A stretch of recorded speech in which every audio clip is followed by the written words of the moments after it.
तरह से मान लीजिए ऑफिशियल लैंग्वेज तो हिंदी है और ऑफिशियल पर्पसेस के लिए भी इंग्लिश को मान्यता दिया गया। ये है इसका लोकसभा और राज्यसभा का। ऐसे भारत में भाषा एक बहुत बड़ा इंपॉर्टेंट फैक्टर रहा है और इसके संबंध में हमेशा विरोध होते रहा है, तरह तरह की बातें होती रही हैं। जब भारत का संविधान बन रहा था तो हमारे संविधान निर्माताओं के कुछ लोगों ने सोचा कि हम हिंदी को राष्ट्रभाषा डिक्लेयर कर दें। उसके पहले भी हमारे भारत में विवाद चल रहा था कि 1937 से ही कि जब हिंदी भाषा को बढ़ाने की बात हुई तो साउथ से बहुत ज़्यादा अपोजिशन हुआ, खासकर तमिलनाडु से। उनका कहना था कि ये गलत होगा, इससे हमारी संस्कृति प्रभावित होगी और इसमें हिंदी भाषी लोगों का प्रभुत्व बढ़ेगा हमारे क्षेत्र में भी। तो अभी तक हिंदी को हम लोग राष्ट्रभाषा डिक्लेयर नहीं कर पाए। It is not national language, official language है, ये सब कुछ है, लेकिन ये बाद में धीरे धीरे डेवलपमेंट हुआ तो इसको बाद में एक्सेप्ट कर लिया गया है कि ये संपर्क भाषा है, इससे हम एक दूसरे आपस में भारत के सभी लोग एक दूसरे से संपर्क कर सकते हैं। लेकिन अभी तक हम हिंदी को या किसी भी दूसरी भाषा को राष्ट्रभाषा डिक्लेयर नहीं कर पाए हैं। उसके कारण भी है कि हमारा जो देश है वो तरह तरह के संस्कृति और सभ्यताओं से निर्मित है। यहाँ किसी एक पॉलिसी से पूरे देश को कंट्रोल नहीं किया जा सकता है और भाषा बहुत ही इम्पोर्टेंट पार्ट हो जाता है आपस में बातचीत करने का, अपने एक्सप्रेशन को एक्सप्रेस करने का, जो भी आपकी भावना है। तो अभी तक स्टेटस यही है। तमिलनाडु में सबसे ज़्यादा विरोध हुआ और वो विरोध अभी भी जारी है। इसी विरोध के कारण अभी तक तमिलनाडु में जवाहर नवोदय विद्यालय नहीं खुल पाए, कुछ स्टेट में नहीं खुल पाए। जवाहर नवोदय विद्यालय का जो कॉन्सेप्ट है कि हर एक होते, अभी तक तमिलनाडु में नहीं खुल पाया है। उस पर जो गवर्नमेंट की पॉलिसी थी कि हम 3 लैंग्वेज फार्मूला लाएंगे, उसमें हिंदी सभी बच्चों को पढ़ना पड़ेगा, उसका विरोध है इस कारण। और भी कुछ स्टेट है जहाँ जवाहर नवोदय विद्यालय नहीं खुल पाया है, जबकि राष्ट्रीय नीति ये थी कि हम हर एक डिस्ट्रिक्ट में एक जवाहर नवोदय विद्यालय खोलेंगे और उसमें उस जिले के ग्रामीण क्षेत्र के बच्चे मेरिट के आधार पर एडमिशन ले जाएंगे। जबलपुर में भी जवाहर नवोदय विद्यालय है, बरगी में है।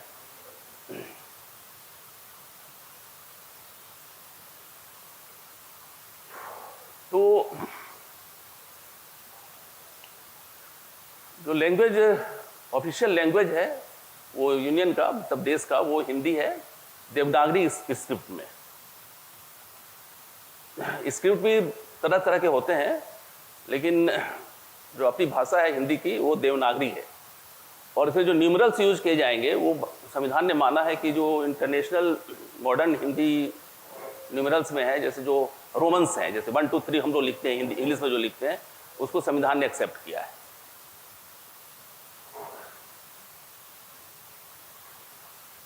जब संविधान 1950 में बना तो यह था संविधान में प्रावधान की 15 वर्षों तक इंग्लिश और हिंदी दोनों को साथ साथ रखा जाएगा और ऑफिशियल पर्पसेस के लिए। बाद में ऑफिशियल लैंग्वेज एक्ट बना 1965 के अराउंड और उसमें यह है कि इसको और कुछ बढ़ाया जाए इंग्लिश को, क्योंकि अभी भी इंग्लिश से ही हम दूसरे स्टेट में या दूसरे लोगों से संपर्क कर पाते हैं। तो वो स्थिति है। इंटरेस्टिंगली जो भारत में 8th शेड्यूल में जो भाषाएं अंकित हैं, अभी 22 भाषाएं हैं उसमें इंग्लिश का नाम नहीं, क्योंकि इंग्लिश को भारत के कल्चर इंडियन ओरिजिन उसका है ही नहीं। हम उसी को रिकॉग्नाइज किए हैं जो हमारे जिनका ओरिजिन इंडियन है। तो अभी भी उसमें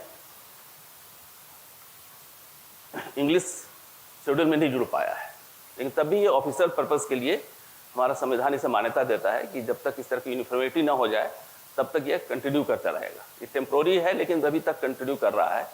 शुरुआती तौर पर इसे 15 साल के लिए किया गया था, लेकिन बाद में 25 साल बढ़ाया गया और जो आगे बढ़ाते गए।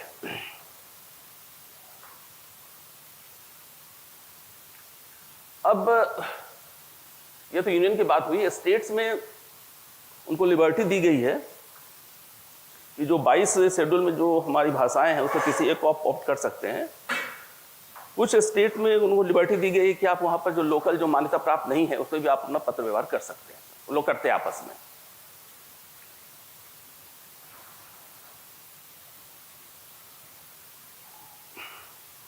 अब जैसे मान लीजिए एमपी और यूपी के बीच हम लोग जो पत्र व्यवहार करते हैं, मान लीजिए वहाँ के शासन, वहाँ के सीएम को या चीफ सेक्रेटरी को या वहाँ कलेक्टर को लेटर लिखते हैं तो हम लोग हिंदी में लिखते हैं, लेकिन तमिलनाडु किसी कलेक्टर को लिखते हैं हम लोग तो फिर इंग्लिश में लिखते हैं।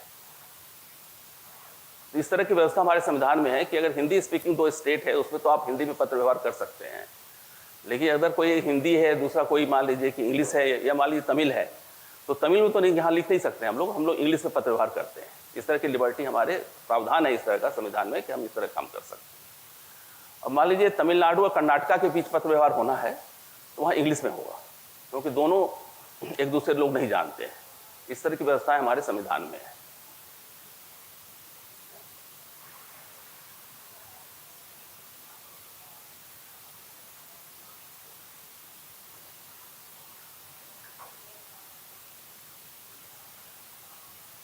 कुछ स्टेट में कभी कभी ये स्थिति आती है कि वो जैसे जो मूल पत्र है हिंदी का हम लोग इंग्लिश मांगते तो बोलते नहीं, हिंदी और इंग्लिश में दोनों दीजिए ताकि हम दोनों जानते हैं या हमारे जो अफसर्स हैं वो पढ़ लेंगे। तो वो तो कुछ स्टेट बात बोलते हैं कि हमें दोनों में लिखें। जो सेंट्रल गवर्नमेंट से पत्र व्यवहार होता है स्टेट्स में, जैसे तमिलनाडु में, तो वो तमिल में नहीं होता है, वो हिंदी और इंग्लिश में होता है। इंग्लिश कॉपी दी जाती है, साथ साथ हिंदी कॉपी भी दी जाती है। ये स्थिति है, मतलब ताकि किसी तरह कम्युनिकेशन गैप ना हो और किसी की भावना भी अहित ना हो।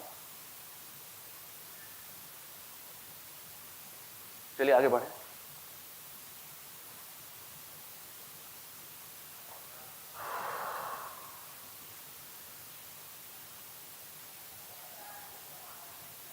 बैक करना जरा आप। हाँ,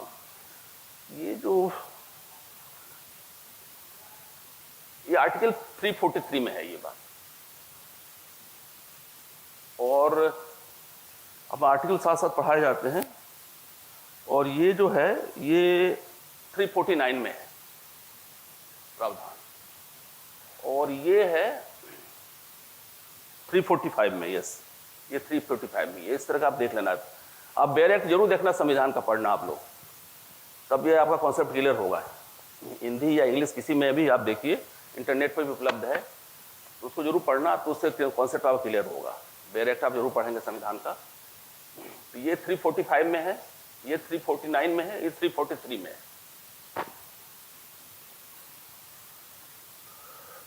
आगे बढ़े।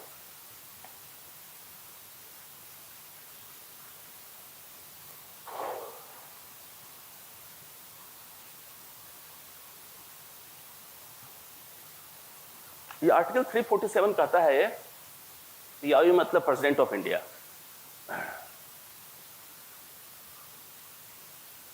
ये अगर मान लीजिए जो 22 हमारे शेड्यूल भाषाएं हैं, जो 8 शेड्यूल में है,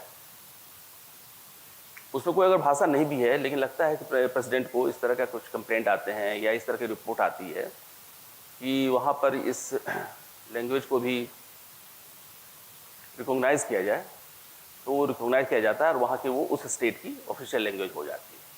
ये प्रॉब्लम खासकर नॉर्थ ईस्ट के जो हमारे स्टेट्स हैं, 7 सिस्टर्स जिनको कहा जाता है, और असम में तो कोई दिक्कत नहीं है, लेकिन उसके आगे बढ़ेंगे तो अरुणाचल प्रदेश है, नागालैंड है, मिजोरम है, मणिपुर है, मेघालय भी तो कोई दिक्कत नहीं, मेघालय भी आसाम से जुड़ा हुआ नज़दीकी है। तो इन लोग, लेकिन ऊपर के जो 4 स्टेट मैंने बताया जो म्यांमार बॉर्डर से जुड़ा हुआ है, चाइना बॉर्डर से जुड़ा हुआ है, वहाँ लैंग्वेज की बहुत समस्या होती है। और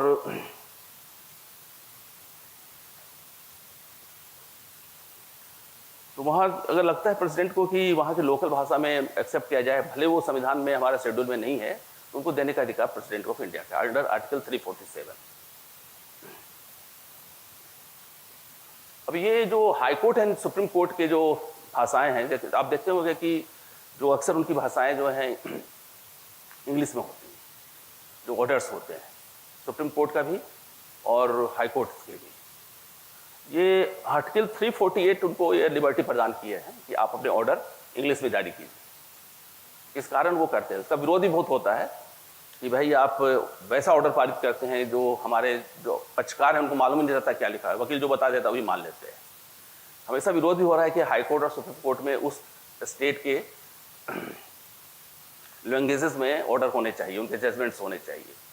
लेकिन संविधान में उस समय अभी भी दिक्कत है ही कि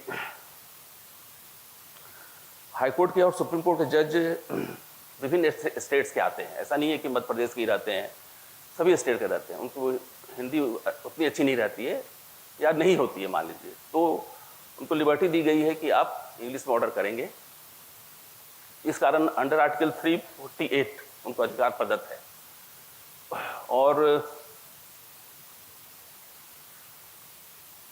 लेकिन कुछ स्टेट में, जैसे एमपी मान लें, एमपी है, छत्तीसगढ़ है, यूपी है, वहाँ उन्होंने स्टेट गवर्नमेंट ने रिक्वेस्ट किया कि ये भी प्रावधान के तहत किया कि जो ठीक है ऑर्डर तो आप इंग्लिश में जारी कीजिए, कोई दिक्कत नहीं है, लेकिन जो ऑफिशियल कॉरस्पॉन्डेंस होता है स्टेट गवर्नमेंट से या फिर और भी डिस्ट्रिक्ट ऑफिसर्स से, तो वो हिंदी में होना चाहिए।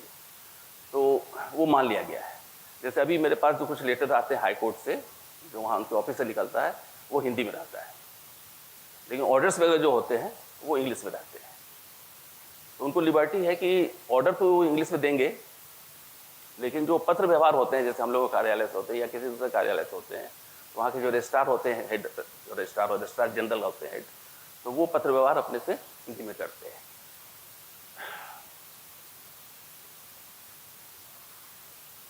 इसके अलावा जो भी केंद्र सरकार में बिल्स वगैरह बनते हैं वो ओरिजिनली इंग्लिश में बनते हैं, बाद में उसका हिंदी ट्रांसलेशन होता है। इसी तरह प्रदेशों में भी यही हाल है कि आप जो भी बिल्स वगैरह होते हैं वो इंग्लिश में उसका ड्राफ्टिंग होती ही है, इट इज़ मैंडेटरी, लेकिन उसका जो हिंदी ट्रांसलेशन या उस स्टेट का जो हो उस पर भी उसका होना चाहिए।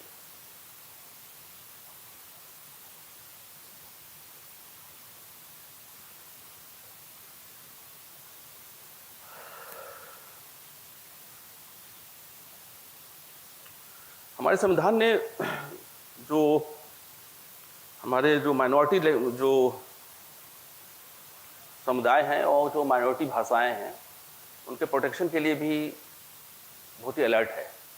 जैसे मान लें कि सिंधी भाषा है, उर्दू है, इस तरह करके कुछ भाषाएं हैं जिनको माइनॉरिटी लैंग्वेजेस हैं या बहुत उसमें कम बोलने वाले हैं, वैसे लैंग्वेज के प्रोटेक्शन के लिए भी हमारे संविधान में प्रावधान किया गया है। साथ ही साथ ये है कि अगर मान लीजिए कोई तमिलनाडु का कोई व्यक्ति कोई शिकायत करना चाहता है गवर्नमेंट ऑफ इंडिया से, तो वो स्वतंत्र है कि वो तमिल में शिकायत कर सकता है पीएमओ को, प्रधानमंत्री कार्यालय को या राष्ट्रपति में।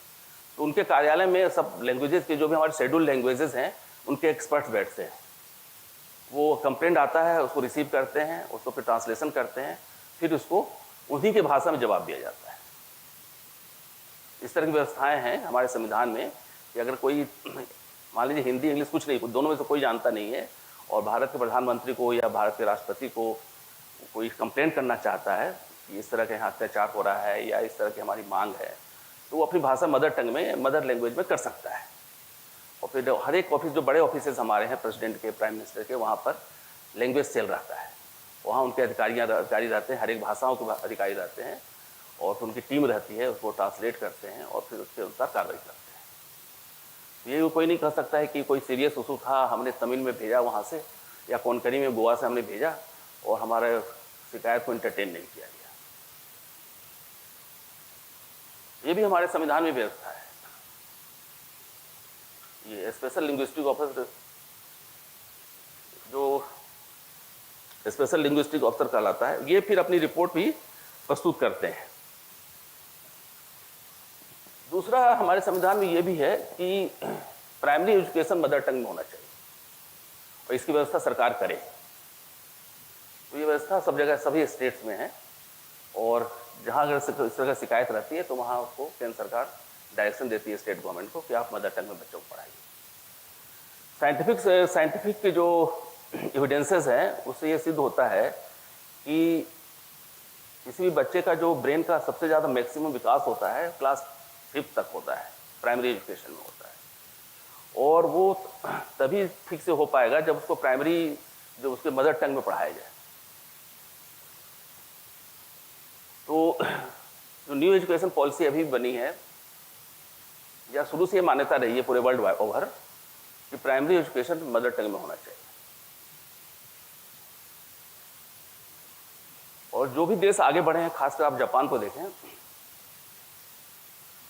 तो वहाँ उनके मदर टंग पर और जो वहाँ के बेसिक उनका जो नेटिव लैंग्वेज है उसी में पढ़ाई होती है। यहाँ की भी कोई अगर जर्मनी देखिए, जर्मनी में वही हाल है, जर्मनी में जर्मन में पढ़ाई होती है वहाँ सभी कुछ।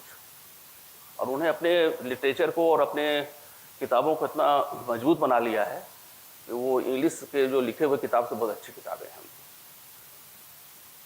तो वो, लेकिन एक दिन में नहीं हुआ है, उसके लिए उनको वर्षों लगे हैं।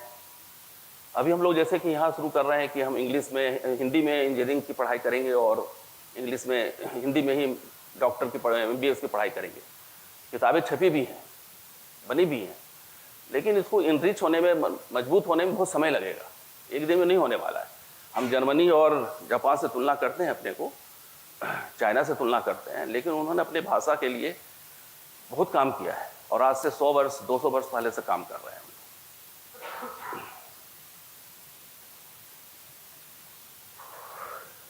ये आर्टिकल 350 है, ये आर्टिकल 350A है और ये आर्टिकल 350B है।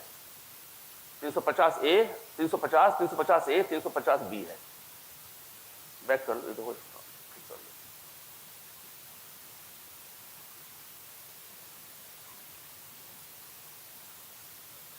चलिए आगे बढ़े, ये हो गया, आगे बढ़े।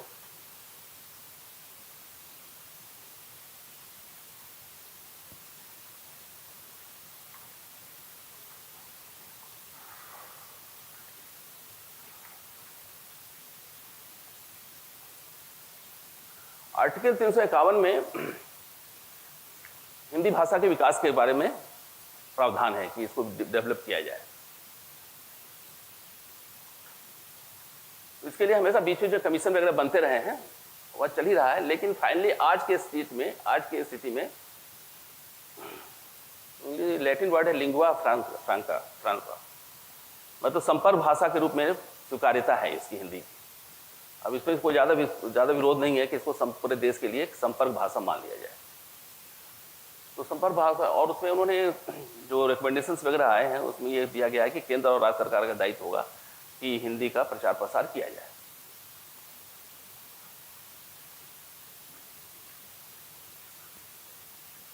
आज की स्थिति में हमारी 9th शेड्यूल गलत लिखा हुआ है, 8th शेड्यूल है, 22 लैंग्वेजेज है। जब आप संविधान के पीछे जाएंगे शेड्यूल्स में तो देखेंगे कि उसमें 8th शेड्यूल आप खोलेंगे तो 22 लैंग्वेज है। इसमें भी जो महत्वपूर्ण है कि जब 1950 में संविधान बना तो 14 भाषाएं ही थी उसमें इसको दिया गया, शेड्यूल में रखा गया। बाद में अमेंडमेंट होते गए और भाषाएं जुड़ती गई। आज के डेट में 22 भाषाएं हैं, लेकिन अभी भी एक लंबी लिस्ट है जो उस समाज के लोग जुड़े हुए हैं कि इसको मान्यता दी जाए। जैसे मान लें कि बिहार में अंगिका है, यूपी बिहार में भोजपुरी है, इस तरह और भी बहुत भाषाएं हैं जो आंदोलन कर रहे हैं कि हमारी भाषा को भी शेड्यूल में शामिल किया जाए, मान्यता दी जाए। लेकिन अभी तक जो संवैधानिक प्रावधान है उसमें 22 लैंग्वेज ही है, और जो 14 लैंग्वेज इनिशियली थे वो तो ठीक ही है। इसमें जो डेवलपमेंट हुए वो सिंधी भाषा को 1967 में जोड़ा गया है, देख लीजिए, और 1950 के संविधान में नहीं था। सिंधी भाषा को 1967 में जोड़ा गया। 92 में कोंकणी, मणिपुरी और नेपाली को जोड़ा गया।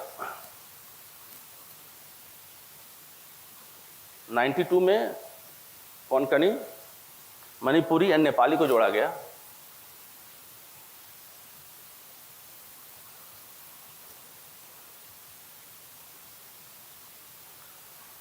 फिर 2004 में बोडो, डोंगरी, मैथिली और संथाली को जोड़ा गया। अब मिल जाएगा किताब, आप देख लेना, पढ़ लेना। इसे सिर्फ 1967 लिखना है, उसे सिंधी जोड़ा गया है, और फिर 2004 है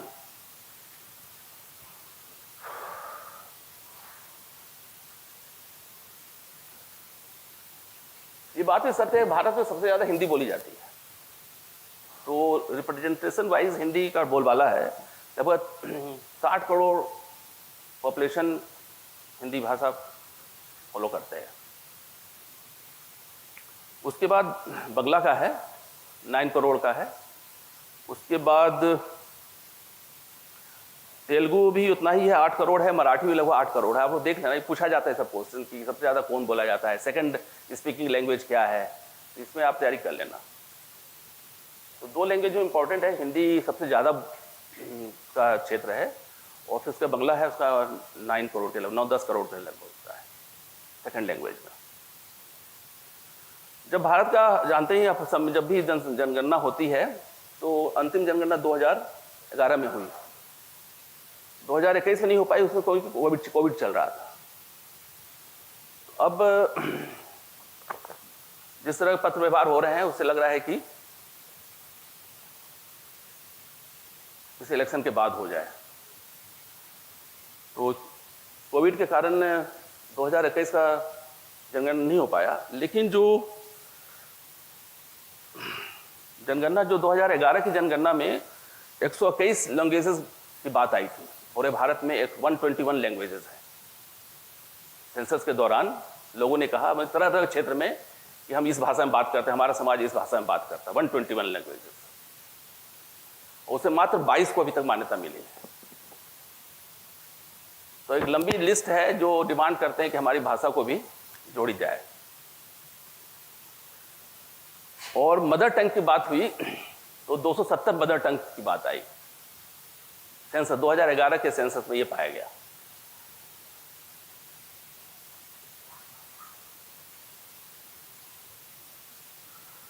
आज की स्थिति में भारत में कोई राष्ट्रभाषा नहीं, नेशनल लैंग्वेज नहीं है, जो पूरा मैंने आपको बताया आपको। और इंग्लिश इसमें नहीं है।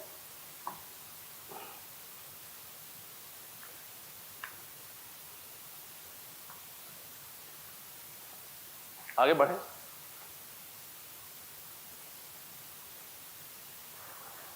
ये हिंदी के बढ़ावा के लिए या किसी दूसरे भाषा के साथ नेग्लेक्ट ना हो, इसके लिए सरकार कमीशन बनाती रहती है। तो इसी तरह हिंदी के लिए 1963 में कमेटी बनाई गई थी। उसमें नियम यह है कि 1976 में बनाई गई। उसमें यह है कि 20 लोकसभा के सदस्य होते हैं और 10 राज्यसभा के सदस्य होते हैं। इन लोग बैठकर रिपोर्ट प्रेसिडेंट को सौंपते हैं। ये भी हमारे आर्टिकल में प्रावधान है इसका, आर्टिकल 344 में। और उसके जो यूनियन मिनिस्टर ऑफ एजुकेशन होते हैं या कल्चर होते हैं, उसके अध्यक्ष होते हैं। ये कमेटी भी संवैधानिक प्रावधान को उसके अनुसार ही रिपोर्ट आती रहती है कि इस भाषा को शेड्यूल में शामिल कर लिया जाए, ये भी आता है इसमें कमेटी। दूसरा, किसी भाषा का अगर मान लीजिए कोई प्रॉपर डेवलपमेंट नहीं हो पा रहा है तो उसके लिए भी अपने रिकमेंडेशन देते हैं ये, और ये प्रेसिडेंट को सौंपते हैं। प्रेसिडेंट फिर उस पर करते हैं। आप संविधान में एक और चीज देखेंगे, ऐसे संविधान में इसका कोई आर्टिकल में प्रावधान नहीं है, ये क्लासिकल लैंग्वेज की बात है। लेकिन इसी तरह भारत सरकार बीच बीच में कुछ क्लासिकल लैंग्वेज को नोटिफाई करती रहती है। अब तक भारत में 6 क्लासिकल लैंग्वेजेस को मान्यता प्रदान की गई अब तक।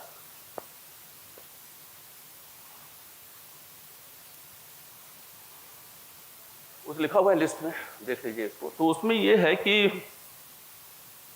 इनके जो साहित्य हैं बहुत पुराने हैं। क्लासिकल लैंग्वेज वो होते हैं जो भारत की मूल भाषा है, जिसका जन्म भारत में हुआ और जिसके साहित्य बहुत पुराने हैं, 2000-3000 साल पुराने हैं।